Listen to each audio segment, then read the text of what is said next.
¿Qué tengo yo como productor agrícola o como productor agropecuario que hacer para no tener que controlar, sino para beneficiar mi proyecto y para que genere el máximo beneficio? Nosotros tenemos que ser conscientes de que nuestra finca no es solo el cultivo y el terreno que lo sustenta, es toda una serie de elementos que rodean al cultivo. Si hablamos de sostenibilidad, tenemos que tener en cuenta los tres aspectos: el ambiental, el social y el económico, porque de lo contrario, pues simplemente es un proyecto que no es sostenible. ¿Qué significa el control biológico por conservación? Hoy día es un método, una línea de trabajo importante y necesaria, y consiste en considerar, en trabajar todo aquello que rodea al cultivo. Y entender cuáles son esas condiciones y esas características que yo necesito trabajar dentro de mi proyecto es de suma importancia. Hola, hola a todos, bienvenidos a este episodio de nuestro podcast en donde hablamos de agricultura, microbiología, sostenibilidad, pero sobre todo de ser responsables con nuestras producciones agrícolas para que seamos conscientes de cuál es el impacto que estamos generando. Y el día de hoy tenemos el placer de tener un invitado que a mí de verdad me llena el corazón a hablar con Jesús cada vez que tengo la oportunidad, porque es un trabajador incansable de comunicar el trabajo maravilloso que hacen los minúsculos en agroecosistemas. Así que, Jesús, bienvenido a nuestro podcast y gracias por estar aquí y por compartir este espacio con todos nuestros televidentes y oyentes. Un verdadero placer, Paula, y encantado de recibir vuestra invitación, la cual acepto con gran gusto. Gracias, Jesús. Tan generoso como siempre. Bueno, para quienes no conocen a Jesús, es porque deben estar de verdad metidos debajo de una piedra. ¿Por qué? Porque Jesús ha trabajado en la parte, Jesús es español, como lo podemos notar por su acento, es técnico agrícola y además agroecológico y tiene más de 25 años, tiene esa especialización en entomología y más de 25 años trabajando con proyectos y agroecosistemas en el tema de conservación, ¿verdad, Jesús? Correcto. Perfecto. Pues fíjense ustedes que con Jesús nos conocimos hace 2 años que hicimos la primera entrevista para Agronauta, para nuestro otro podcast, donde estuvimos hablando acerca de la importancia del efecto y el trabajo que realizan estos minúsculos, estos pequeños insectos, y también de la fauna silvestre y cómo afecta a los agroecosistemas. Así que hoy vamos a retomar un poco de esa conversación, Jesús, y nos vamos a adentrar un poco en lo que haces. Y como primera pregunta, Jesús, me gustaría saber que les cuentes también a nuestros oyentes la conservación, digamos que de la fauna y de los agroecosistemas es algo que es muy marcado para ti, pero para quienes no tenemos en contexto realmente qué significa el control biológico por conservación. Pues el control biológico por conservación es algo a lo que suele llegarse una vez uno toma contacto por el control biológico a través de las sueltas. Y explico por qué. Y así voy a llegar a explicar el porqué o el significado de control biológico.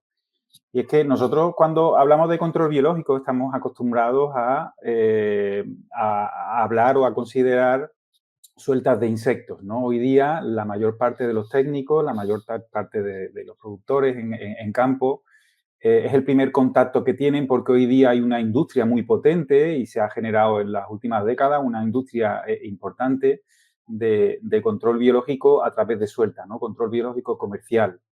Entonces, lo que se hace es que se sustituye materias activas en forma de, ¿no? de productos químicos a materias activas a base de insectos, ¿no? De sueltas de insectos. El control biológico por conservación es un paso más necesario además porque, antes formaba parte de una parte muy minoritaria del sector agrario, sobre todo más vinculado a la agricultura ecológica, a la agroecología, cuando, bueno, en los años 80, 90 o los primeros años de la década de los 2000, pues era todavía muy reducido, ¿no? Muy escasa la información que había sobre el control biológico por conservación. Hoy día es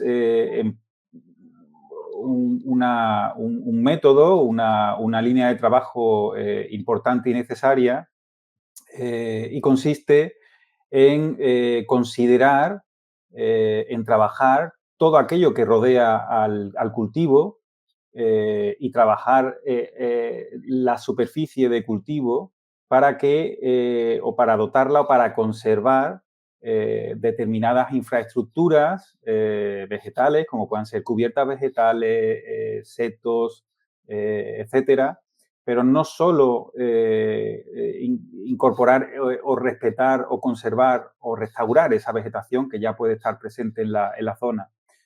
Va más allá, ¿no? También trabajar el terreno, trabajar la materia orgánica, tan importante, ¿no? El tener en cuenta ese balance húmico, que siga siendo positivo, ¿no? A lo largo de los años. La materia orgánica en el terreno, un suelo vivo, un suelo con una buena actividad enzimática, es fundamental en el control biológico de muchas de las plagas que tenemos hoy día y que incluso cada vez van incrementándose más, ¿no? Como los famosos TRIPS.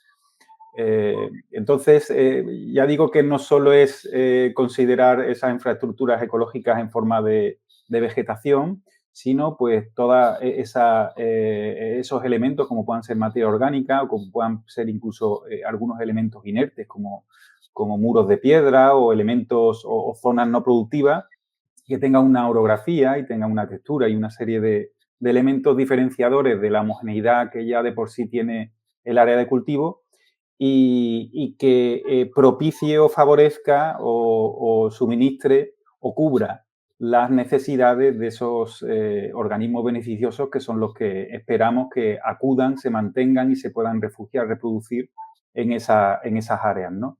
Y ya no solo sea necesario realizar sueltas, sino que acudan de forma natural o incluso pues complementen, ¿no? Que esas sueltas que se realicen, pues esos insectos, esos organismos que soltamos de forma intencionada, pues tengan también esas zonas donde poder refugiarse, reproducirse y vivir, ¿no? Cuando no encuentre cubiertas sus necesidades en el cultivo. Claro, y fíjate que ahí es donde empezamos con la siguiente pregunta y a empezar a hilar todas estas condiciones en un agroecosistema, ¿verdad?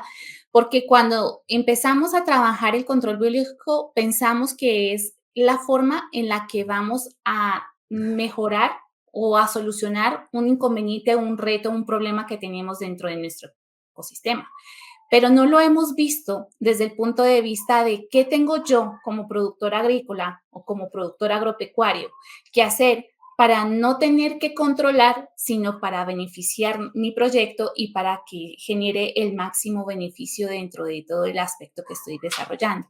Entonces, desde ese punto de vista, Jesús, ¿tú crees que cuáles son los factores más importantes para tener en cuenta si nosotros como productores agrícolas debiéramos organizar dentro de nuestros proyectos para desarrollar ese control biológico o para estimular que no tengamos que hacer una tarea de control? Claro. El control biológico es solución para muchas cosas y es un complemento necesario para otras tantas, ¿no? En cuanto al control y el manejo de problemas con insectos y otros organismos plagas. Es necesario hacer un análisis inicial, un inventario, considerar, es decir, nosotros tenemos que ser conscientes de que nuestra finca no es solo el cultivo y el terreno que lo sustenta, es toda una serie de elementos que rodean al cultivo y que influyen en esa dinámica poblacional y en esa comunidad viva entre las cuales se encuentran esos organismos beneficiosos que pueden suministrarnos no solo depredación y parasitismo de diversas plagas, sino también pues están todos esos organismos descomponedores que influyen en la descomposición de la materia orgánica, todos esos elementos, organismos antagonistas, ¿no? A nivel de tierra, ¿no? A nivel edáfico, sino bueno, pues considerar todos esos elementos para que podamos trabajarlo y potenciarlos en favor de esa comunidad de organismos vivos que no solemos tener tan presente cuando consideramos una finca productiva, ¿no? Consideramos un cultivo. Muchas veces nos obcecamos, nos centramos mucho en la planta que nos produce y es entendible, ¿no? Porque al final la economía de una finca se basa en la producción que se obtiene del cultivo. Pero claro, para llegar a esa producción, lo que tenemos que intentar es minimizar al máximo los costes, no solo económicos, sino los costes medioambientales, los costes que generamos medioambientales con esos tratamientos y con esas actuaciones que hacemos en control de plagas, incluso el impacto que genera a nivel de salud de las personas que lo aplican, ¿no? Y de las personas que viven en ese entorno. Entonces, es necesario que consideremos esos elementos para que doten, como comentaba al principio, de esas necesidades que no solo son en forma de néctar y polen. Muchas veces nos obsesionamos con las flores. Bueno, después podemos hablar de algunos ejemplos, pero las necesidades y lo que ellos buscan van mucho más allá de las flores. Son esos microclimas, esos espacios que se crean ahí, en los cuales van a encontrar también un lugar donde alimentarse cuando no lo encuentran en el cultivo, que es lo deseable, ¿no? Lo deseable es que no encuentren alimento en el cultivo, pero claro, si no consideramos todos esos elementos que rodean al cultivo, pues claro, ese organismo benéfico o se muere de hambre o se va. Por lo tanto, tenemos que considerar esos elementos, después podemos poner algunos ejemplos, como digo, para que se alimente ahí, pero también para que se alimente de forma alternativa, ¿no? Si no tiene su presa principal, pues que pueda sobrevivir a base de alimentarse de otras fuentes, de otros alimentos alternativos que encuentra ahí, o también un lugar donde reproducirse, porque muchas veces las condiciones del cultivo no le ofrecen, ¿no? El bienestar no le cubre las necesidades para llegar a la reproducción y el cultivo y necesita hacerlo en esos otros espacios. Incluso, pues también cuando tengamos la necesidad de realizar un tratamiento, necesitamos también de esos espacios para que ellos puedan refugiarse, porque serían espacios libres de esos tratamientos, ¿no? Entonces, claro, si no tenemos esos elementos, pues no tendrán esos lugares donde acudir para cubrir esas necesidades que he ido comentando. Por lo tanto, necesitamos tenerlo lo más cerca posible del cultivo. ¿De qué modo? Pues podemos hacerlo a través de la conservación y regeneración de las lindes, trabajando las cubiertas vegetales, que lo que hacen es vertebrar toda la superficie de cultivo cuando hablamos de plantaciones leñosas, por ejemplo, de árboles que están permanentemente en el cultivo. Cuando son anuales podemos jugar con barbechos, podemos jugar con siembra de vegetación floral o de vegetación herbácea entre líneas de cultivo, lo que se conoce, ¿no?, hoy día como intercropping. Utilizar los inicios de las calles de plantación. Se pueden utilizar con determinadas plantas con un carácter atrayente más fuerte para precisamente favorecer que esos organismos acudan a esas cabezas de calle y después, a través de esas cubiertas vegetales, pues se puedan ir distribuyendo a lo largo del interior del cultivo. Y, por supuesto, como siempre digo, y como comencé diciendo al principio, la consideración de todos esos materiales orgánicos que podamos reincorporar al terreno en forma de restos de cosecha, restos de poda o fuentes orgánicas externas a la finca, como puedan ser, pues, si hay posibilidad algún año de aplicar materia orgánica en forma de compost, en forma de materia orgánica de estiércol, etcétera. Pero la incorporación de la vegetación a través de desbroces, a través del triturado de poda en árboles leñosos, es fundamental es fundamental para aprovechar esos aportes orgánicos que nos ofrece el propio cultivo, ¿no? Entonces, esa consideración de todos esos elementos y de todas esas fuentes que podamos obtener del cultivo y del entorno son necesarias para favorecer esa comunidad de organismos vivos que nos van a beneficiar, ¿no? En el control biológico. Así es. Fíjate que nosotros acá con los bioproductores hemos hablado un montón de veces porque digamos que nuestra comunidad siempre está trabajando con el uso de bioinsumos y es lo que siempre estamos Mm, diciendo y implementando para que entendamos cuál es la dinámica y la calidad de los bioinsumos es fundamental para poder trabajar en proyectos que sean sostenibles y eficientes, sobre todo esa parte para que digamos que en un punto crítico, si hablamos de sostenibilidad, tenemos que tener en cuenta los tres aspectos, el ambiental, el social y el económico, porque de lo mm, contrario, pues simplemente es un proyecto que no es sostenible. Pero exacto. decías muy bien, Jesús, hace un segundo que nos diste un montón de herramientas en las frases que dijiste, pero es que disparaste un montón de información increíble y quiero ir retomando un poco algunas de ellas. Y mencionabas el hecho, por ejemplo, de que cuando nosotros pensamos digamos que en una granja, un espacio, una finca, un rancho, dependiendo del país en donde estemos, pues lo llamamos de manera distinta, estamos pensando en cómo lograr cerrar el círculo, ¿no? En cómo lograr una economía circular y cómo hacer que nuestro proyecto sea sostenible desde todos los aspectos. El uso de bioinsumos es uno de los aspectos que vamos a tener en cuenta, pero para ello necesitamos conocerlos, necesitamos saber cuáles son los que generan los mejores resultados y también que lo que estamos haciendo tenga la calidad que se necesita, porque no se trata de coger y poner allá y abandonar, que de repente ese es uno de los retos a los que nos enfrentamos y es una de las quejas digamos que de las barreras que nos están poniendo, por ejemplo, acá en Latinoamérica, ahora con el tema de inocuidad, ¿verdad?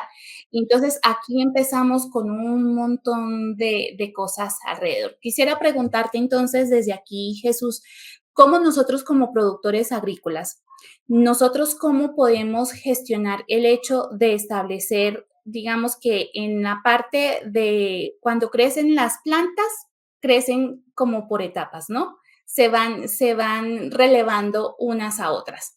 Cuando estamos hablando de microorganismos, sucede lo mismo, porque pues tenemos bacterias, tenemos hongos, tenemos actinomicetos, tenemos levaduras, tenemos los pequeños insectos, los minúsculos, que son tu especialidad, pero aquí el tema es cómo podríamos nosotros como productores agrícolas desde el uso de bioinsumos entender cómo sería ese relevo generacional o de especies, ya me dirás tú, en cuanto a organismos, a estos minúsculos, para trabajar en la parte de control en primera medida en estos agroecosistemas.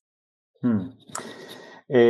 La sucesión depende de las características del cultivo, del manejo que tenga ese cultivo, de las materias activas que se empleen en ese cultivo.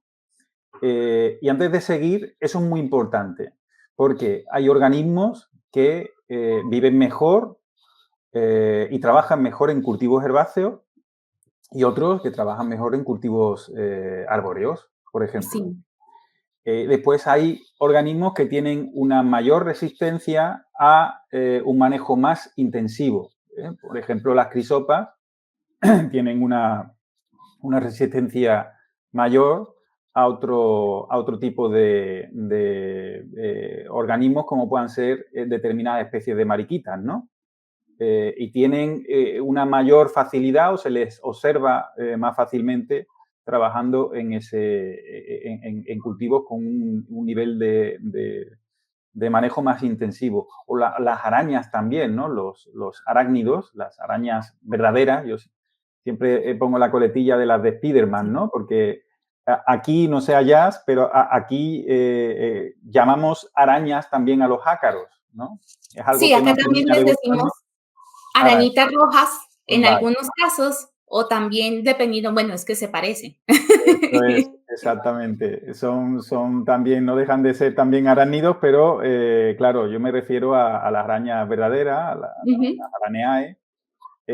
Pues la comunidad de las arañas también, todas las arañas son depredadores y esa es una comunidad depredadora que suele también complejizarse conforme disminuye la intensificación del cultivo, no solo a nivel de manejo, sino por supuesto la intensificación o la toxicidad de las materias activas que se aplican en el cultivo. Siempre una finca que se base su manejo en agroecología va a tener una comunidad de arañas mucho más rica que una finca que tenga un manejo intensivo y además con un exceso de aplicación de químicos, ¿no? De productos químicos. Y exactamente pasa eso también a nivel de edáfico. A nivel de edáfico, la comunidad de las arañas, pues pasa también eso, ¿no? Si tenemos cubierta vegetal, dependiendo del tipo de cubierta vegetal, pues va a haber una comunidad mucho más rica, que eso va a favorecer también que se distribuyan sobre el cultivo, ¿no? Pues evidentemente si tenemos una finca en la que haya un exceso de mecanización del terreno o una siega química reiterada, es decir, fincas con suelo desnudo en la que únicamente esté de pie, ¿no? El cultivo, pues evidentemente van a tener una comunidad mucho menor. Por eso comentaba antes que al final la comunidad de esos organismos va a venir dada de esa de las características de la finca en cuanto a estructuras, pues hay quien lo llama valores ambientales, hay quien lo llama estructuras naturales o seminaturales, o que hayan sido puestas allí intencionadamente, pero de todos esos elementos en forma normalmente de vegetación, puede ser arbórea, arbustiva o principalmente herbácea, y esos otros elementos, incluida también la material orgánico del terreno y demás, es la que nos va a generar esa comunidad y esa sucesión de organismos benéficos. Por supuesto, también por último, la disponibilidad de agua es también una fuente de determinados organismos que nos van a favorecer o nos van a proporcionar un control biológico en algunos casos de interés, ¿no? Muchas veces, y ujú, esto es importante, y es algo en lo que me gusta siempre insistir, en que siempre, cuando hablamos de control biológico, hablamos de comunidad, no de individuo y no de especie, sino en una comunidad y de un conjunto de especies. Eso es muy importante porque muchas veces hablamos, oye, pues que el agua atrae la libélula, o está la crisopa, o está la mariquita de 7 puntos, o está la esochomu, la mariquita morada, está la... claro, oye, no, es que, bueno, la crisopa sí, pero la libélula no. No, no, es que al final la libélula es un componente más de esa comunidad. Y el éxito de un buen control biológico, especialmente por conservación, porque es una deformidad que traemos de ese control biológico mediante suelta. Es una materia activa. Nosotros con el control biológico mediante suelta, oye, hemos soltado sífido, hemos soltado esta avispa parasitoide, hemos echado un producto. Lo que pasa es que no es un producto químico, es un producto de insecto. Entonces tenemos esa fijación con la unidad, con la especie, con el individuo. Y al final el control biológico exitoso de una finca pasa por considerar a la comunidad. Y esa comunidad depende de toda esa infraestructura y de toda esa heterogeneidad en forma de infraestructuras ecológicas que rodean al cultivo. Y comentaba lo del tema del agua porque precisamente las libélulas necesitan el agua para criar y hay momentos ujú. del año en el que en función de la especie podemos tener una alta población en finca. Yo he estado viendo fincas de olivos o fincas de cítricos en las cuales las libélulas comían las moscas de la fruta en vuelo y había una cantidad ingente de libélulas. Y he estado en fincas de arándanos en las que los caballitos del diablo, las libélulas pequeñas, se metían dentro del túnel y comían adultos de la canovia, de una pequeña polilla. Y tengo una fotografía fantástica de esas situaciones en las cuales en unas semanas concretas, en unos días concretos, pues nos está ejerciendo un papel importante que contribuye al papel del resto de organismos que en algunos casos, pues a nivel de especie, tienen un papel más constante a lo largo del año en cuanto al control biológico se refiere, ¿no? Y esa calidad de las aguas también es importante para que críen esas libélulas. Y en función de esa calidad de agua van a criar unas especies u otras. Por lo tanto, también debemos de tener muy en cuenta que esos tratamientos, esas aplicaciones de productos herbicidas en el entorno, ese acopio de material orgánico en forma de compost y en forma de estiércol o en forma de materiales que puedan producir lixiviados, etcétera, si todos esos productos llegan al agua, pues también va a afectar a esa comunidad de organismos vivos, entre ellos la libélula y otros escarabajos que puedan estar también vinculados a esos ambientes húmedos y que también proporcionan control biológico, etcétera. Por lo tanto, debemos de tener también en cuenta esas fuentes de contaminación que, al igual que podemos afectar a las cubiertas vegetales a través de las alteraciones químicas por herbicidas y demás, pues también podemos alterar a través de lixiviados o tratamientos cercanos esas masas de aguas en las cuales pues crían en este caso, pues las libélulas, ¿no?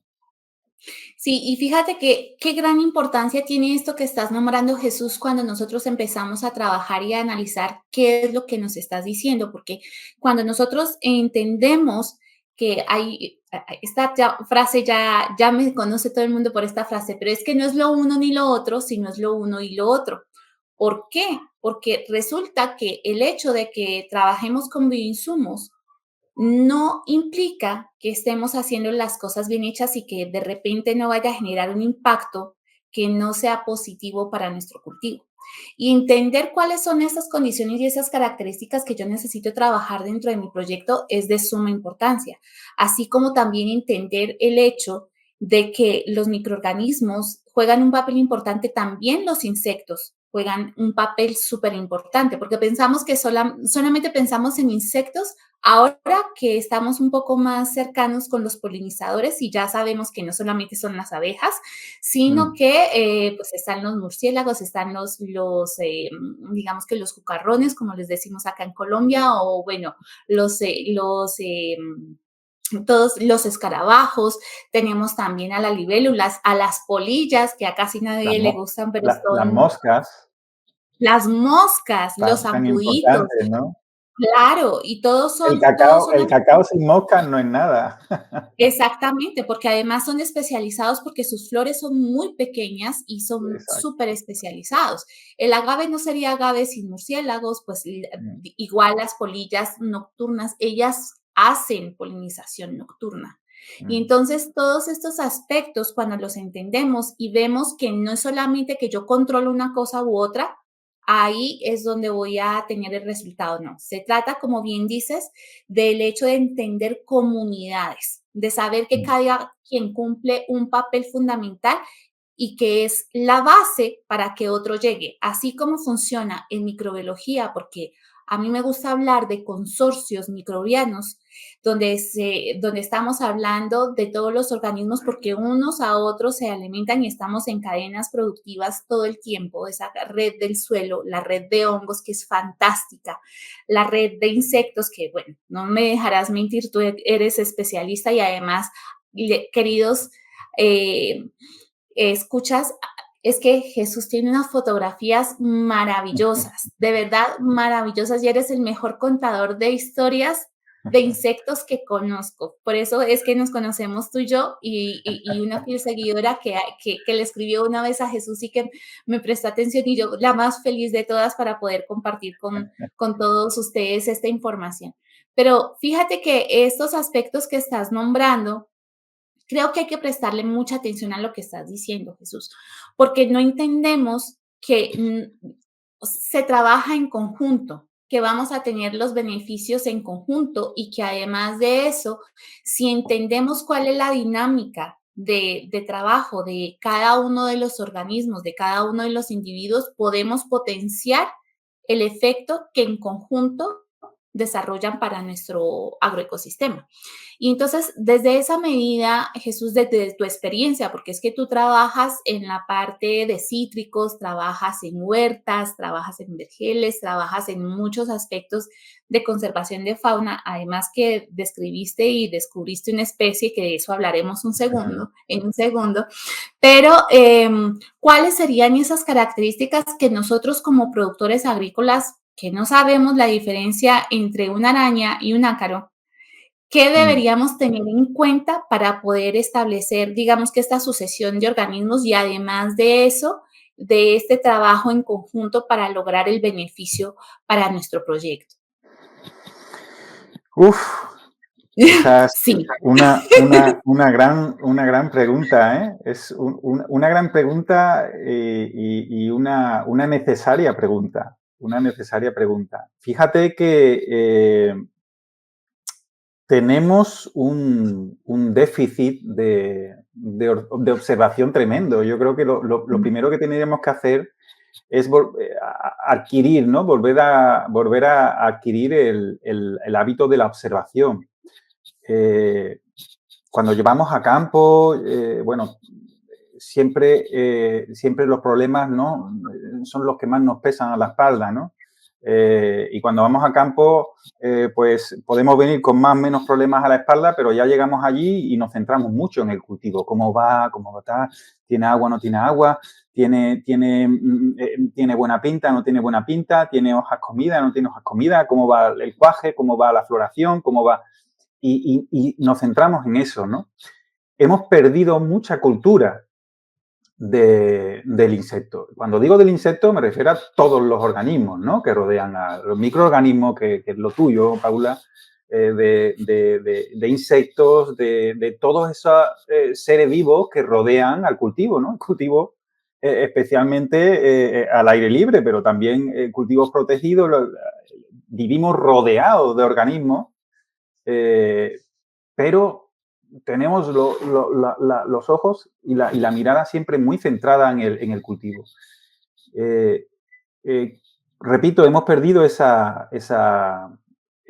conocimiento, no hemos perdido esa costumbre y yo creo que la explicación es porque en las últimas décadas nos hemos acostumbrado a que, oye, yo tengo el cultivo, tengo un terreno donde ponerlo, tengo tierra donde ponerlo, o cuando no tengo tierra, incluso lo puedo poner hidropónico, tengo agua y ya con esos tres elementos, el sustrato, la planta y el agua, ya tiro para adelante. ¿Por qué? Porque lo demás no me importa. Tengo un vademecum o tengo un alguien que me dice, echa este producto. Y hemos llegado o llegamos en su día a un punto en el que incluso ese producto se aplicaba por calendario. Es decir, yo no aplico un producto por necesidad, aplico un producto porque el día 1 de abril alguien decidió en su día que ese era el momento idóneo para el tratamiento, por el ciclo no sé cuánto, que lo de los ciclos es otra historia, porque los ciclos ya, eso de que en los libros vengan recogidos los ciclos o que alguien te pregunte, oye, ¿cuántas generaciones tiene tal bicho? Ya, lo más que te sale es una carcajada y un ¿sabes? Porque, bueno, es algo, pero eso, ¿no? Que es muy necesario volver a retomar ese conocimiento y esa cultura, ¿no? del insecto que perdimos en su momento, ¿no? Porque, claro, una de las primeras cosas que empezamos a adquirir, de los primeros conocimientos que empezamos a adquirir cuando el ser humano, ¿no? Como especie se hizo sedentario y empezó a interesarse por las plantas que nos rodeaban, ¿no? Para cultivarla, porque ya no teníamos que ir de un lado a otro, sino que ya empezamos allí a observar esas plantas. Oye, pues mira, esta planta crece mejor aquí, está allí, esta da mejores frutos, Pero claro, también empezábamos a observar, en ese momento sí que había una dicotomía entre o me la como yo o se la come el bicho que está aquí. Entonces, claro, ahí no sabíamos de producto, no sabíamos de nada, únicamente sabíamos y adquiríamos mucho conocimiento naturalista, ¿no? Generamos mucho conocimiento naturalista de todos esos organismos que viven en el entorno de las plantas que nos interesan hoy día de nuestros cultivos y eso lo hemos perdido y es necesario que lo retomemos. Desde los ciclos oficiales de formación, desde los cursos, las jornadas, que por suerte pues cada vez hay más en este sentido, de invitaciones, charlas y vídeos como el que tenemos hoy aquí, de libros, del cual luego hablaré, aprovecharé para hablar Por de, supuesto, por supuesto. de una de mis publicaciones y de otras tantas. Y siempre, siempre, todos estos libros, jornadas, congresos, siempre es un punto de partida. Es un punto de partida. Es un punto de partida en el cual nosotros vamos a adquirir el conocimiento de otros, pero lo vamos a hacer propio en nuestra finca, en nuestro trabajo. Seamos técnicos, seamos productores, es decir, toda esa información que nos va a llegar de una charla como la de hoy o de un congreso o cuando me lea un libro, eso siempre lo tenemos que poner en práctica y lo tenemos que hacer propio en nuestra realidad. Y esa es la fuente de todo conocimiento y esa es la forma en la cual el conocimiento lo hacemos propio y generamos nuestro propio conocimiento.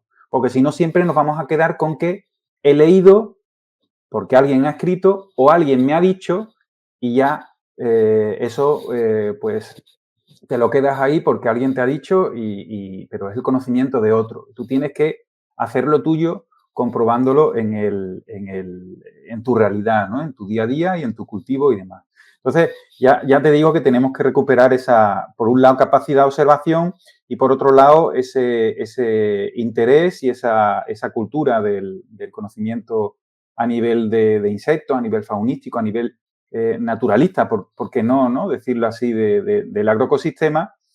Y tenemos que empezar por eso, ¿no? Por interesarnos por todas las posibilidades que nos ofrezca nuestro entorno para empezar a adquirirlo. Y además es necesario porque ya de por sí cada vez tenemos menos materias activas, hay un mayor componente medioambiental en el cual se incluye esa reducción, ¿no? Aquí en Europa, la estrategia del campo a la mesa, la estrategia de reducción a 2030 con la reducción de un 50% del uso de pesticidas. Bueno, Sí, los podemos. objetivos. Sí, sí, pues la última década han sido hasta 300, una media de 330 millones de kilos en pesticidas lo que se han comercializado Ujú. sin contar el mercado negro solamente en Europa. En algunos años se ha llegado a más de 350 millones de kilos de pesticidas. ¿No? Todo eso, al final, genera un impacto tremendo y tenemos que, seguir, que ir descartando todos esos tratamientos por calendario o porque el vecino trata y yo tengo que tratar también para tratar dónde y cuándo haga falta, siempre teniendo en cuenta el control biológico, porque hoy día es una de las estrategias necesarias en todo el sector agrario a nivel mundial para hacer frente al reto que tenemos de producir cada vez productos con un menor impacto posible en el lugar de producción, no solo, ya digo, a nivel medioambiental o porque nos importen mucho los insectos, los pájaros, las aves y demás, sino también por nosotros mismos, ¿no? Porque Sí. evidentemente aquí estamos hablando de insectos, pero al final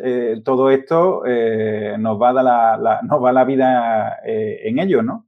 Porque al final queramos o no queramos, dependemos de los minúsculos, ¿no? Y dependemos de lo que produce la tierra. Si encima estamos produciendo en contra de nuestra propia salud, pues mal vamos, ¿no? Sí, total. Y fíjate que cuando te escucho hablar y contarnos estas cosas, estos aspectos que nos estás diciendo en los proyectos, Jesús, recordaba que la vez pasada en nuestra conversación anterior estuvimos hablando también del impacto de todos los insectos que hay en todos los tipos de agroecosistemas, porque tenemos ecosistemas que son abiertos, pero también tenemos ecosistemas protegidos.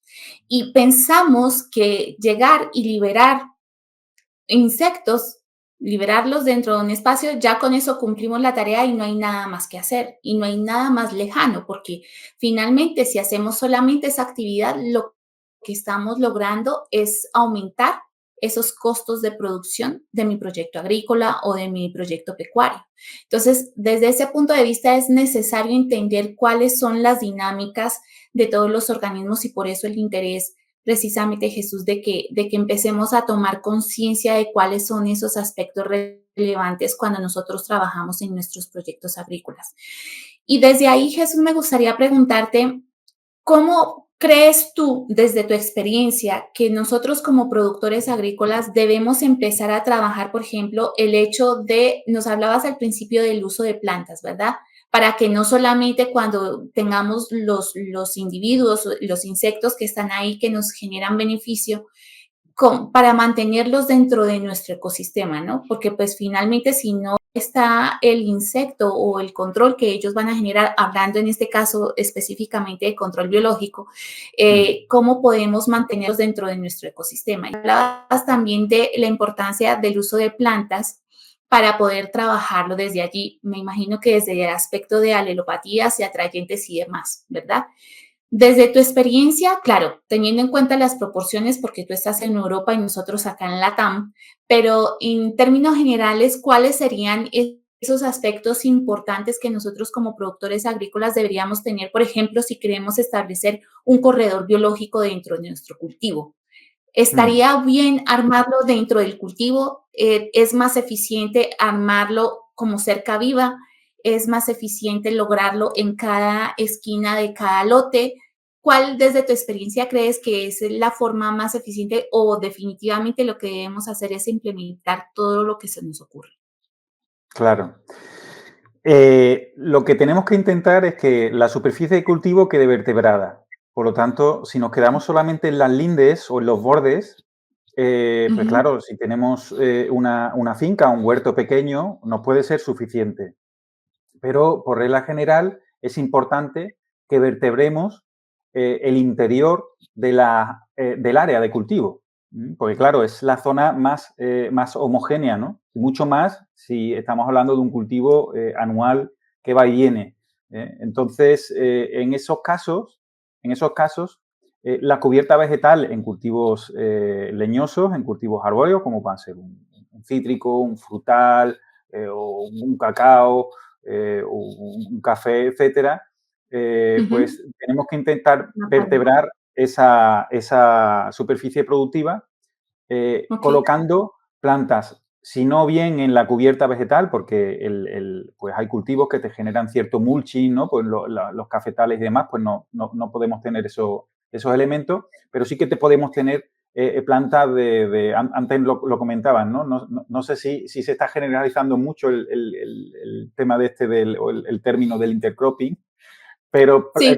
plantas intercaladas en las cuales nosotros favorezcamos ese flujo de insectos hacia el interior del área de cultivo, ¿no? Que al final es el Ujú. lugar donde nos interesa. Pues claro, fijaos que hay insectos que se mueven buscando néctar y polen, ¿no? Adultos como puedan ser los sírfidos o los parasitoides. Pero claro, si el cultivo en ese momento no está en flor, y tenemos el borde en Sí. flor, claro, van a estar ahí en flor, ¿no? Entonces, muchas veces los parasitoides, pues claro, pueden, porque, claro, si nos ponemos a hablar de cómo funcionan estos, pues hacen cosas curiosas, ¿no? Porque ellos al final se alimentan de néctar y polen, pero necesitan hospederos, ¿no? Para parasitar y que sus larvas se desarrollen dentro de esos hospederos, ¿no? Entonces ellos son capaces también muchas veces de detectar con las antenitas, ¿no? De detectar las plantas que están siendo dañadas, ¿no? Las plantas muchas veces, eh, bueno, muchas veces no. Las plantas se comunican, ¿no? Por sustancias, ¿no? Caromonas, etcétera. Cuando están siendo dañadas, estos parasitoides son capaces de detectarlo. Entonces, si los tenemos cerca, ¿no? Pues esas plantas que están cerca del borde, pues son capaces de detectar esas sustancias y de acudir, ¿no? Pero claro, si nos metemos más en el interior del cultivo y no tenemos esos elementos, esas plantas que favorezcan ese flujo hacia el interior, pues claro, van a llegar tarde en el caso de que las tengamos, van a llegar tarde, ¿no? Al interior, a las zonas donde nos interesan, ¿no? Entonces, esas plantas intercaladas nos resultan de gran interés en cultivos en donde una cubierta vegetal no se pueda implementar. Mm, A nivel de setos o a nivel de plantas de cabeza, ¿no? O plantas de inicio de línea de cultivo. Pues claro, también ahí depende de si el cultivo está cubierto o no. Por ejemplo, el cultivo del arándano, que es un cultivo en el que llevo también muchos años trabajando, pues está cubierto por túneles. Está cubierto por túneles. No son invernaderos, pero sí son túneles. Entonces, sí, son túneles seguidos, con 2 calles por túnel, pero claro, ahí pues es difícil, ¿no? El poner, porque si no tiene riego en el centro de la calle, pues las cubiertas no se inflaman tan bien y demás. Entonces, suelen ponerse en las patas de cultivo, que es la zona donde el túnel vierte el agua cuando llueve en el centro, ¿no? La que llamamos las patas, ¿no? En la unión entre un túnel y túnel. ajá, Ponen plantas resistentes adaptadas a poca agua en caso de que haya bajo nivel de precipitación, para que se mantenga con esas aguas de precipitación o bien con el propio agua del rocío que va condensando por las mañanas y es suficiente para que se mantenga, o bien en este caso pues en las cabezas de calle. Se pone en las cabezas de calle y en el centro del túnel y es suficiente como para que se obligue a acudir a ese centro de calle y detecte también ese interés, ¿no? por plantas que pueda haber en el interior o por presas o hospederos que ya tengan la planta del arándano en la zona, ¿no? Entonces, dependiendo del tipo de cultivo, pues la estrategia a seguir sería distinta, ¿no? Pero siempre nosotros tenemos que adaptar todo esto que nos llega, ¿no? O todo esto que yo os estoy contando, lo tenéis que adaptar cada cual que escuche esto a vuestra situación, ¿no? Oye, claro, ¿tengo lindes interesantes o no tengo lindes interesantes? Si no tengo lindes interesantes, lo primero que tengo que hacer es restaurar o recuperar esas lindes. Las lindes son normalmente espacios improductivos que dividen una finca de otra y en muchos casos, pues a mí se me caen 2 lágrimas cada vez que veo una linde achicharrada por herbicida o solo, simplemente eliminada de forma mecánica y ponen ahí 2 postes de madera o 2 piedras señalando una linde u otra, ¿no? Pues vamos a regenerar esas lindes con esa vegetación. Partiendo de ahí, pues vamos a irnos hacia el interior. ¿Puedo poner cubierta o no puedo poner cubierta? ¿Puedo poner plantas en cabeceras de calle? No puedo poner plantas en cabecera de calle. ¿Puedo ponerlas en el túnel y en el centro del túnel o no? Entonces, siempre teniendo en cuenta esos espacios no productivos o esos espacios en los que me pueda permitir, porque claro, no vamos a poner 500 plantas por túnel, ¿no? En este caso, pues nos bastaría poner una planta en el centro de uno de los túneles de 50 metros, por ejemplo, de 100 metros, una planta en el ujú, centro y estas plantas en cabecera.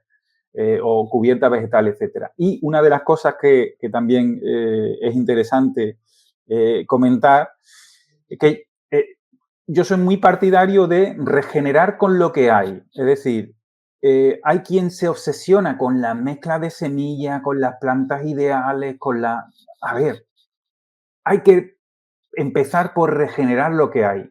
No hay cubierta más funcional que la cubierta que te genera tu banco de semillas. El banco más rico del mundo es el banco de semillas, no es ningún otro. Y tiene una capacidad de regeneración importantísima.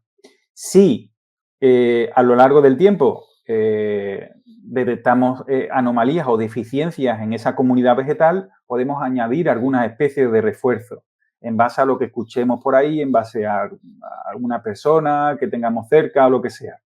Pero la regeneración de la cubierta, os podría poner aquí ejemplos de fotografías y algunos casos de regeneración de cubiertas fantásticas después de pasar de una siega química a una siega entre calles mecánica y sobre todo abandonar productos como por ejemplo el glifosato, que además son materias activas, son herbicidas que te cambian y te modifican las comunidades vegetales de una forma tremenda, ¿no? y te mantiene solamente plantas que son escasamente funcionales, como por ejemplo las conizas, ¿no? Que aquí le llamamos Sí. pinitos, ¿no? La coniza, que es una planta de distribución mundial. Las conizas, que son de las pocas, junto con la verdolaga, la portulaca o leracea, ¿no? Que adquieren resistencia al glifosato y podemos tener una cubierta verde fantástica de coniza, pero con una funcionalidad prácticamente nula, ¿no? Porque estamos haciendo una siega química de esa cubierta. Pues en el caso de que eliminamos eso, la regeneración de la cubierta vegetal con toda esa vegetación en forma de Ordeum murinum como representante de las gramíneas, ¿no? O las caléndulas arbenses o las Lafangium, ¿no? Lutea album, que son las algodoncillos, le llamamos aquí, pues tienen unas funcionalidades que estamos empezando ahora a entender, a descubrir, porque claro, todo esto lo estamos haciendo los que estamos trabajando en esto. Yo llevo ya muchos años y he visto un cambio, digamos que soy un superviviente de los tiempos en los que me miraban y me decían un poco de todo, ¿no? Y hoy día, pues, Sí. todo esto, pues como comentaba en algún momento a lo largo de nuestra charla, es algo necesario y prácticamente incluso obligatorio. Porque incluso el mercado ya es que lo está exigiendo, ¿no? Porque al final es un interés sociopolítico, ¿no? De todas las estrategias, las políticas agrarias y demás, ¿no? Entonces, como comentaba, estamos empezando ahora a descubrirlo porque, claro, llevamos muchas décadas de retraso con esto, ¿no? Nos hemos dedicado a saber muy bien qué materia activa, oye, fluoxipir para esto, la dacialotrin para esto otro, y el no sé cuánto para esto otro, y nos hemos olvidado de todo lo demás, ¿no? Entonces, claro, ahora mismo tenemos que empezar otra vez a retomar mucha información ahora y disponible, ¿no? Para todos los interesados sobre estos temas, ¿no? Pero que necesitamos seguir aprendiendo cada día y cada día aprendemos cosas nuevas de toda esta funcionalidad que nos da, como decía, esa vegetación natural que tenemos en la zona. Y luego ya implementamos con esas otras plantas. Aquí pues se utiliza mucho, por ejemplo, el aliso marítimo, ¿no? La lobularia marítima es una planta que se utiliza mucho y que siempre sale del control biológico en invernaderos, ¿no? Que se ponen en el interior incluso como planta Bunker System, cuando se aplican, se sueltan insectos y demás, ¿no? Pero antes de esa lobularia que siempre se siembra y se pone allí y demás, hay otras muchísimas, por ejemplo, una que tiene un efecto similar a la lobularia, que es silvestre, es la Diplotaxis erucoides, que es una planta que me gusta mucho, que es un jaramago blanco, o la Diplotaxis católica, por ejemplo, que es un jaramago amarillo. Pues esa Diplotaxis erucoide, que es jaramago blanco, cumple una función similar a la lobularia marítima, ¿no? Al aliso marítimo, ¿no? Y forma parte de esa comunidad vegetal del banco de semillas, ¿no? De gran parte de Europa y del mundo, ¿no? De nuestras tierras, ¿no? Y retomando lo que decías, Jesús, hace un segundo con relación a, bueno, a ver cuáles son los aspectos importantes que debemos tener en cuenta con cada una de las características que tenemos en nuestros ecosistemas, cómo utilizar precisamente esas cercas vivas, las llamamos acá nosotros en la TAM, cómo utilizar precisamente, aprovechar ese beneficio de las plantas y que finalmente pueden ser hospederas o pueden ser plantas trampas, entre comillas, para que los insectos que puedan generar un daño económico en nuestros cultivos, pues no lleguen a nuestro cultivo en general. Pero en términos generales, estaría bueno que pensáramos el hecho de ver todas estas características como un ecosistema grande en sí, que no separemos los cultivos ni que separemos a los individuos que están dentro de ellos, porque nosotros finalmente pensamos que somos los dueños de la naturaleza, pero es que somos actores, al igual que los insectos, al igual que las plantas, los animales y los microorganismos. Y entonces, desde aquí, Jesús, a mí me gustaría preguntarte, bueno, tú has hecho un trabajo increíble manejando todos estos aspectos en agroecosistemas, trabajando la conservación, desde la conservación y no solamente de insectos, que son los pequeños o los minúsculos, como sueles llamarlos, sino que además estás hablando de fauna silvestre, que son, por ejemplo, las aves rapaces o cómo podemos implementar cada uno de los organismos que tenemos allí, que son también bioindicadores de cómo está nuestro ecosistema, cómo está trabajando y cómo sacarle provecho. A mí me gustaría que nos regalaras, por favor, un par de tips de cosas que podemos hacer para establecerlos dentro de nuestro ecosistema agrícola. ¿Qué podríamos hacer como cosa básica si quisiera empezar mañana? ¿Qué debería hacer yo como productora agrícola para estimular la presencia de fauna silvestre que me sirva también como bioindicador y que además me ayude a equilibrar mi ecosistema? Pues al final, en principio se van a beneficiar de los mismos, de la misma estrategia de la que hemos estado hablando para Ujú. beneficiar a los insectos. Todos esos corredores biológicos o todos esos elementos de los que hemos estado hablando van a funcionar como corredores biológicos y también van a funcionar como corredores biológicos no solo para insectos, sino para aves, mamíferos, etcétera. De hecho, es curioso porque en muchas fincas hemos visto cómo esos corredores biológicos, en el momento que los quitas, por la razón que sea, puede haber un momento en el que por una hora lo que sea lo quitas, vemos cómo los corredores son utilizados, por ejemplo, por los tejones, que se orientan por la noche. Los tejones ven muy mal, tienen una nariz muy gordota y se orientan mucho por el olfato. Y se ve como cuando esos corredores biológicos se pierden en una zona determinada, las huellas que dejan en el terreno empiezan a ser erráticas y pierden, digamos, el rumbo que suele ser paralelo a esos corredores, porque al final son elementos que vertebran a nivel faunístico las áreas de cultivo, ¿no? Entonces, para empezar es recuperar o conservar y considerar y mantener en ese sentido todos esos elementos que llamamos infraestructuras ecológicas, ya sean naturales, seminaturales o puestas allí, ¿no? Y, por ejemplo, pues el tema de los posaderos, ¿no?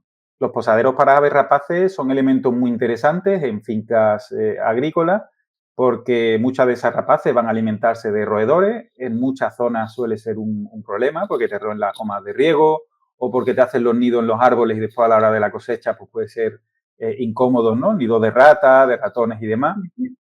Pues esos posaderos que al final no son más que imitaciones de lo que hace un árbol ya de por sí, que es el posadero natural de un ave rapaz. ¿Qué es lo que pasa? Que en muchas ocasiones pues un árbol muere o aunque no muera lo quitamos porque nos estorba por la razón que sea o a la hora de implantar un cultivo homogeneizamos el terreno para implantar, ¿no? Para obtener superficie productiva.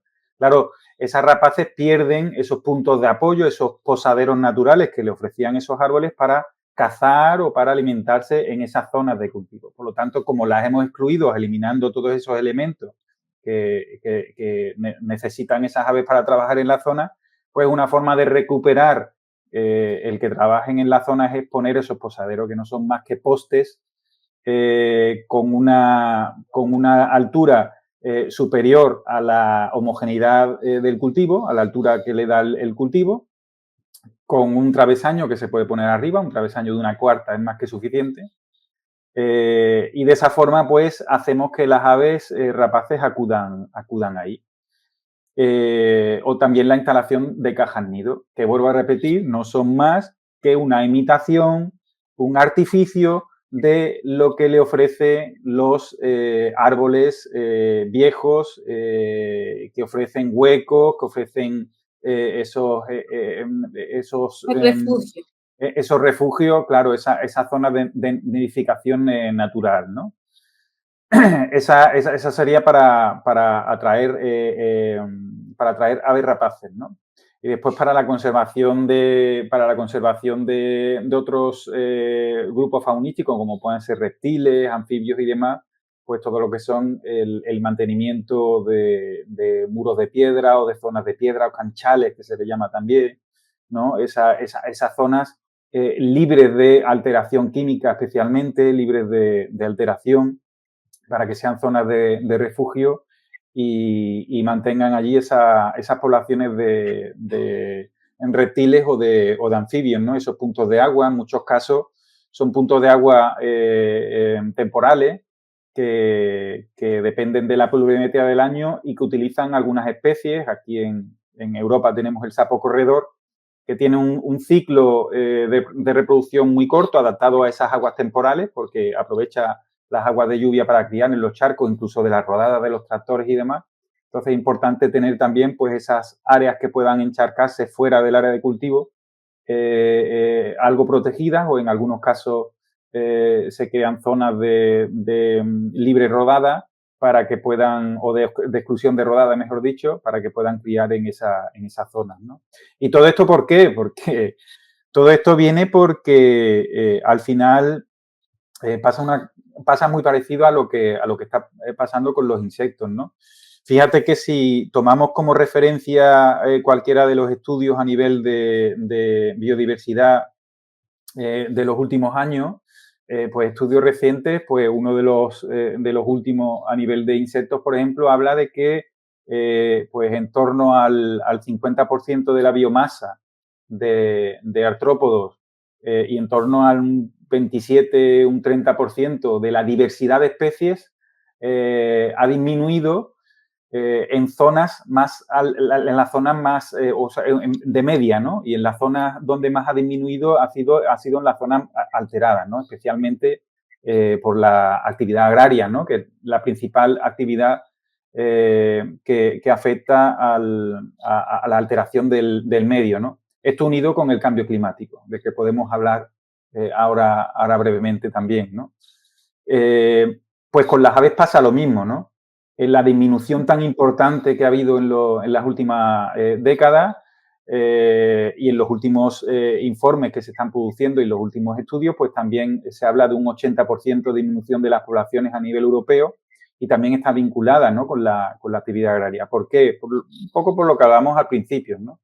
Esa simplificación del medio agrario y ese no contemplar un agroecosistema como un conjunto de elementos que rodean al cultivo. El cultivo es uno más de entre todos esos, como una obra de teatro en la que hay muchos actores, ¿no? El cultivo, pues, es un papel principal, porque vuelvo a repetir, la agricultura es una actividad económica y debe de estar encaminada y enfocada a producir un alimento de una forma rentable para el productor, pero no podemos dejar de mano ni dejar de lado el impacto que tiene y que es uno de los principales motivos por el declive de la biodiversidad a nivel global, ¿no? Y encima, pues ahora la estamos viendo afectada también en segunda o en igual instancia con el cambio climático, ¿no?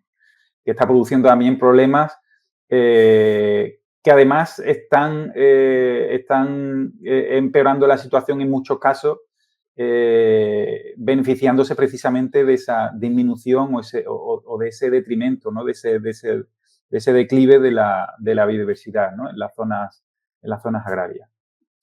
Sí, fíjate que cuando estabas diciendo todo esto, lo que se me viene a la mente es, bueno, y ahora, ¿cómo hacemos nosotros para poder tratar de mejorar toda esta situación, ¿no? O sea, ¿cómo revertimos este impacto que estamos haciendo cuando no entendemos la dinámica de las poblaciones, no entendemos cómo nosotros afectamos directamente este ecosistema y entender cuáles son esos aspectos? Nos has hablado de la importancia de la materia orgánica, del uso de bioinsumos, de entender cuáles son las alternativas con el uso de plantas, entender muy bien nuestro ecosistema para usar plantas primero nativas que se adaptan fácilmente a las condiciones y que pues nos van a generar grandes beneficios para nuestro proyecto, cómo podemos establecer también condiciones y buenas prácticas para que estos insectos que de repente por falta de observación no conocemos y no sabemos el impacto positivo que están llevando a nuestro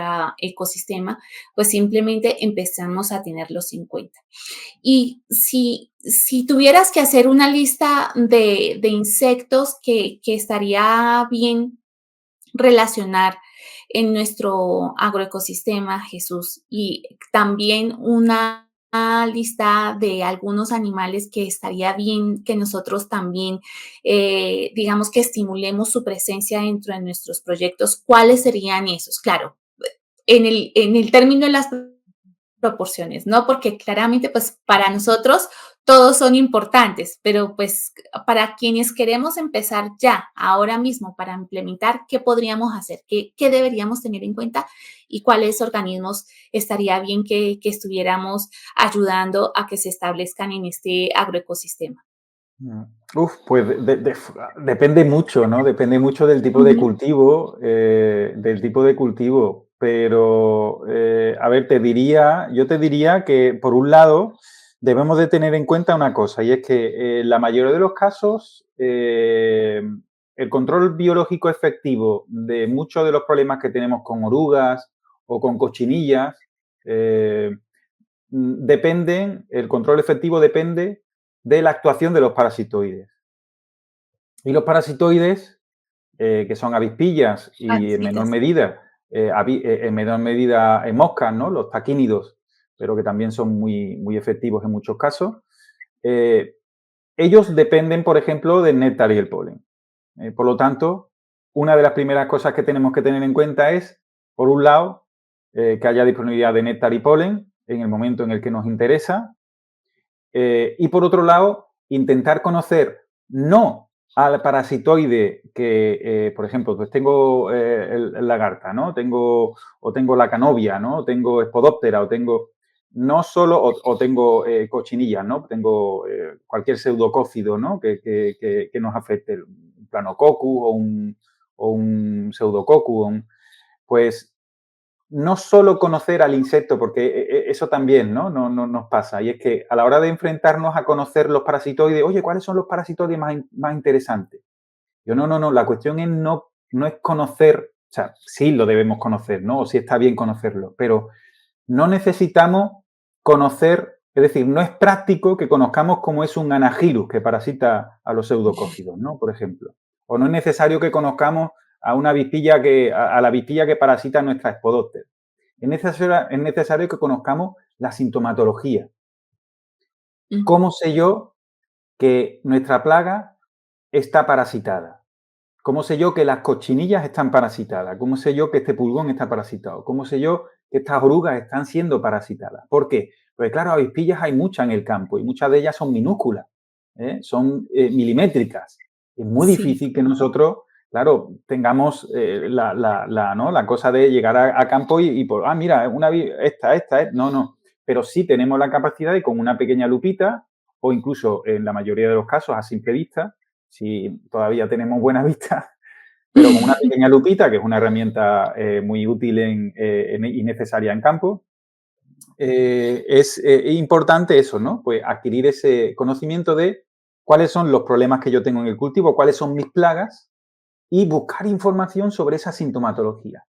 En muchos casos, pues la sintomatología pasa por la aparición de un círculo o la aparición de manchas, ya sea en las cochinillas o ya sea en las orugas o capullitos sedosos, determinadas pistas que nos van a hacer detectar que hay presencia de ese parasitismo. De forma que yo, a través de esa observación semanal, a través de ese monitoreo semanal de mi cultivo, puedo ir evaluando o valorando si esa sintomatología de parasitismo va a más o va a menos. Si va a más, oye, bien, control biológico efectivo, no tengo que actuar. Si va a menos, pues tengo que actuar. Pero primero necesitamos saber adquirir ese conocimiento y eso lo podemos hacer, pues como comentaba antes, a través de libros, a través de internet, a través de las charlas, jornadas, congresos que podamos ir asistiendo y demás. Son los parasitoides. Fíjate que me has preguntado por nombre, una lista y tal. Y yo te he hablado de a nivel, porque claro, es muy difícil para mí decir, oye este otro, y oye, ¿vale? Y claro, también depende mucho de los cultivos, ¿no? Pues, no sé, pues la crisopa, por ejemplo, siempre va a estar ahí, siempre va a acudir, ¿no? Pero la crisopa es un insecto que es muy buen complemento, ¿eh? Es muy buen complemento. Pero como comentaba Entiendo. antes, la crisopa que normalmente come pulgón, bueno, digo normalmente, principalmente, hablamos de que la crisopa come pulgón, ¿no? La crisopa come de todo. La crisopa come pulgón, come mosca blanca, come cochinilla, come de todo. Pero, por ejemplo, si hablamos de pulgón, la crisopa nos va a ayudar al control biológico de pulgón, pero el control biológico efectivo del pulgón pasa, en la mayoría de los casos, por la aparición del parasitoide, ya sea Fidius colemani, Lysiphlebus testafeipes, cualquiera de los parasitoides que afecten a la especie de pulgón que tengamos delante. Por lo tanto, la crisopa es un complemento a esos otros organismos con la aparición del parasitoide, ¿no? Entonces, claro, bueno, como listado podemos poner aquí un listado, ¿no? Pero a veces eso de, oye, este y otro, ¿no? Bueno, yo te puedo decir cuáles son mis favoritos, ¿no? Pero al Sí, final, está perfecto. claro, al final un listado tampoco aporta nada más que los que son favoritos para mí o los que a mí me resulten un poco más simpáticos, ¿no? Y un poco ese ejemplo, hablabas antes de que había descubierto, bueno, realmente no he descubierto, lo que sí que, sí, bueno, he descubierto por primera vez una especie de parasitoide aquí en la península ibérica, pero que ya existía, ¿no? Lo que pasa es que es la primera vez que se detecta aquí en la península ibérica, concretamente en la zona de cultivo de arándano, aquí en la zona de Huelva. Y es un ejemplo muy, muy interesante sobre esto que estamos hablando del control biológico de todos esos organismos que nos van a ofrecer un control biológico que puede ser interesante en un momento determinado del año, pero que al final el control biológico efectivo puede pasar por la aparición de un parasitoide, ¿no? Ok. Fíjate que te preguntaba sobre todo por organismos porque es que resulta que cuando nosotros conocemos los típicos, ¿no? Las mariquitas o las vaquitas de San Antonio o las catarinas, bueno, dependerá cómo las llamemos en cada país o en cada parte del planeta en donde estemos ubicados. Y también conocemos las avispas, que son muy buenas controladoras. Se está utilizando se está trabajando con nemátodos para hacer controles también, a pesar de que hay muchos que también generan impactos negativos, así como hay, digamos que no es que sean buenos o malos, sino que de acuerdo a las condiciones generan beneficios o daños a nuestros cultivos y eso es lo que nosotros caracterizamos como beneficios o digamos que estos que son malos, entre comillas, ¿no? ¿Verdad? Entonces, cuando empezamos a hacer esto, a mí me asalta la duda, claro, ¿a dónde vamos a buscar? Y yo creo que uno de esas cosas que tú has hecho con las fotografías y el libro que tienes, que es de lo que quiero que hablemos ahora, Jesús, Mm. es precisamente cómo nosotros podemos entender todos estos nombres súper raros, porque además le ponemos nombres súper raros a todos los organismos. Y entonces, cómo nosotros identificamos estos organismos, cómo trabajarlo. Y creo que el trabajo que tú haces es increíble, mostrándonos cómo son en realidad, cómo se ven en campo y qué es lo que hacen, además de contarnos una historia. Mm. Entonces, esto quisiera que nos contaras de tu libro, Jesús, porque creo que es una herramienta súper poderosa para poder trabajar y entender qué es lo que está pasando y por fin ponerle cara a estos organismos que están aquí. Tu libro que es Insectos que ayudan al huerto y vergel ecológicos. Y quisiera que nos contaras qué información nos traes ahí en el libro y si es cierto el rumor que anda por ahí de que tienes otro libro en camino. Pues mira, yendo por partes, sí que a ver, soy fotógrafo, ¿no? También. Me considero o me gusta verme a mí mismo como un corresponsal del mundo de los minúsculos, ¿no? Porque claro, el mundo de los minúsculos es un mundo a priori ajeno ¿no? Mundo de los minúsculos, ¿no? La propia palabra minúsculo, milimétricos, muy, muy pequeño, es un micromundo y es muy ajeno a nosotros por una cuestión de escala, ¿no? Entonces yo me considero un corresponsal y para eso necesito ir con mi cámara colgada todo el día soy un corresponsal de ese mundo de los minúsculos hacia el mundo humano, ¿no? Para ponerlo un poco sobre los ojos de todos aquellos que estén interesados en acercarse a ese mundo, ¿no? Y después comentabas antes, muy bien comentado, lo del tema de las historias y demás. Y es verdad que muchas veces, y los que somos técnicos, los que trabajamos en campo y demás, nos pierde un poco el tecnicismo, ¿no? Y sobre todo los que hablamos con productores o incluso entre técnicos, porque al final te das cuenta, terminas una conversación, te das la vuelta y dices tú, bueno, creo que no he entendido ni papa de lo que le he contado, ¿no? Pero claro, Total. sí, totalmente. Pero claro, cuando utilizas una historia eh, y empleas en esa historia alguna curiosidad o algún dato curioso, ¿no? Eso al final se te queda grabado a fuego. Y tú ya después ya tendrás tiempo de, oye, ¿cómo se llamaba este bicho que me dijeron? ¿Cómo tal? Porque claro, los nombres científicos yo me puedo acordar de alguno, pero ni mucho menos y cuando haga falta, pues se busca la información y ya está, que para eso está la bibliografía o para eso están los libros, ¿no? Que tenemos a De mano o texto. la fuente de información que podamos tener a mano, ¿no? Entonces, muchas veces nos obsesionamos con esto de los nombres y con esto de parecer muy técnicos y tal, y lo que tenemos que hacer es, eso está muy bien para según en qué momento, pero en nuestro día a día y en nuestra intención de llegar, ¿no? De ese intentar llegar y trasladar esta información a las personas que tengamos al lado para que lleguemos bien, tiene que ser, o yo considero que tiene que ser de esa forma, ¿no? Y al final ya te digo que cala mucho más, ¿no? Y el conocimiento se retiene mucho más. Y ya después, como comentaba, iremos tirando del hilo. Y sí, bueno, mi intención con el libro pues ha sido esa, ¿no? Ha sido un poco, el libro está editado por la editorial La Fertilidad de la Tierra, editorial que durante muchos años ha estado se publicaba una revista que se llamaba también como la propia editorial, La Fertilidad de la Tierra, en la cual fui miembro del consejo de redacción. Entonces conozco a Rosa y Fernando, que son los editores, y yo le insistía mucho, ¿no?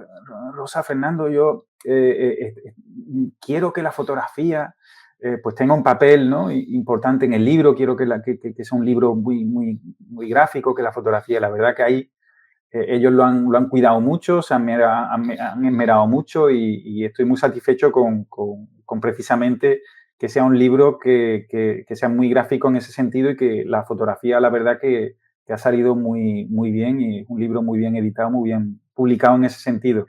Y la idea es esa, ¿no? Es trasladar toda esa información gráfica a través de esas imágenes, de esos minúsculos, con información, por un lado, técnica y accesible, que lo técnico tiene que ser accesible, no nos quedemos solamente con técnico, en técnico y Mm. accesible y rodeado de pues intentar contar algunas historias, algunas curiosidades, algunas anécdotas para que esa información sobre cómo funcionan, cómo trabajan, qué tipo de plantas y el por qué les atraen unas, por qué les atraen otras, cuáles son sus necesidades, quiénes son unos, quiénes son otros, parasitoides, los depredadores, cuántos hay, mariquitas, solo de 7 puntos, ¿no? Oye, pues tenemos más, ¿cómo son? Pues todo eso rodeado y aderezado con esas historias y curiosidades para que en primera instancia se retenga esa información a través o se ancle esa información al cerebro a través de esas curiosidades y ya después, pues, en función a nuestros intereses, ¿no? Dependiendo del tipo de cultivo, de nuestro ámbito, de nuestra ubicación y demás, pues vayamos tirando del hilo y como decía hace un rato, pues haciendo el conocimiento nuestro, ¿no? Aplicándolo a nuestra realidad, ¿no? Y Sí, bueno, y por ¿y dónde, último, dónde podríamos conseguirlo, Jesús? Porque, bueno, sí, eh, sé que en España, pues está obviamente disponible y es que de verdad tienen que pegarse una visita al Instagram de Jesús Quintano. Soy Jesús Quintano, así apareces en Instagram. De verdad, las fotografías le hacen justicia a la belleza y a la abundancia de la naturaleza. Son absolutamente maravillosas. Y desde allí fue que, por eso es que conozco a Jesús, además de un curso en el que asistí acerca de agroecología, donde tuve la oportunidad de contactar luego. Y bueno, la ventaja es esa. Y entonces, Jesús, ¿en dónde podemos conseguir tu libro? Pues se puede conseguir a través de la propia editorial de La Fertilidad de la Tierra y después se puede conseguir por los canales online de comercio, pues los hay más, Web. exactamente, pues a través de plataformas tipo Amazon, tipo Casa del Libro, tipo eBay, tipo, en fin, ya cada cual tiene los canales y son canales de distribución, pues al final que pueden llegar o se distribuyen también por Latinoamérica, sí. ¿Y está también en versión digital o solamente está en físico? Solamente en físico, solamente en papel. Yo soy un romántico del libro, sigo manteniendo soy de Sí. esos pocos o muchos que quedamos, que sigo pensando que los libros son para tenerlo en mano y sobre todo libros con ese perfil, ¿no? Evidentemente, pues hay muchos otros libros y no es que esté en contra de los libros electrónicos, No, o lo de no. los ebooks, pero un libro como este es un libro que tiene que disfrutarse, degustarse y ojearse página a página de forma física. Así es. Sí. Y como dicen ustedes, te lo has currado. O sea, se nota que el trabajo ha sido maravilloso, de verdad. Yo que he Sí. hojeado el libro, me parece muy, muy bello. Y la pregunta que tengo, la otra pregunta que te hice es, ¿ya tenemos otro libro por ahí andando? Sí, sí, sí, sí. En breve habrá una publicación, que es una publicación de la cual soy coautor, porque es un libro que está escrito por mucha gente. Eh, y bueno, pues me invitaron a participar en ese libro y solamente diré el título del capítulo que se llama Más minúsculos, menos pesticida, que es un mantra que llevo muchos años repitiendo y me quedo ahí, pero en cuestión de nada, apenas un par de meses ya estará en la calle Pues y también nosotros hay ahí haremos una, y, sí, sí, sí, y también hay ahí una,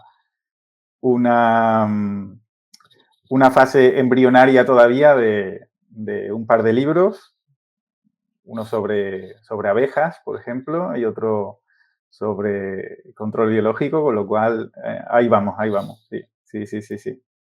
Pues fíjate, creo que será una ganancia para todos nosotros, para aquellos que nos gusta la naturaleza, la agricultura, porque podemos implementar y practicar muchas cosas y las historias que nos cuentas son importantes por eso.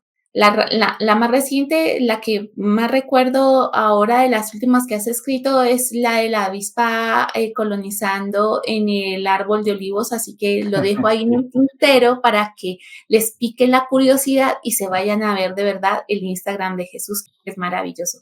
Jesús, se ha ido el tiempo como agua entre los dedos, de verdad te agradezco completamente, muchísimo tu tiempo, te agradezco de verdad de corazón lo que haces para que nosotros tengamos más conciencia cada vez de la importancia de los minúsculos, de su vida, de cómo trabajar con ellos de manera eficiente, responsable, pero sobre todo consciente y también poder hacer que nuestro planeta, nuestra casa, sea de verdad nuestra casa y que no estemos pensando en cambiarla, sino en mantenerla. No tendríamos que haber llegado al punto de bioregenerarla.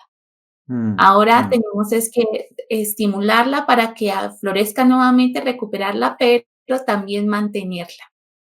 Entonces, completamente. de verdad, gracias Jesús por lo que haces, gracias por estar aquí con todos nosotros y bueno, queridos míos, este ha sido uno de los episodios, yo cada vez que hago esto lo disfruto cada vez más porque aprendo un montón, nos dejaste un montón de recomendaciones, Jesús, muchísimas gracias que pueden retomar por acá, les dejaré acá el enlace para quienes quieran seguir a Jesús en Instagram y de verdad, muchísimas gracias por el espacio, por la atención que el sol ilumine sus vidas, que la salud y la vida les abunde naturalmente y que, bueno, nos vemos en el siguiente episodio. Gracias a todos. Jesús, un Abrazos. gran saludo para ti. Abrazos. Chao, chao, chao. Bye. Agrobiota Podcast. Un podcast que construye una comunidad que explora el universo agrícola desde microorganismos y sabores ancestrales hasta estrategias de negocios sostenibles.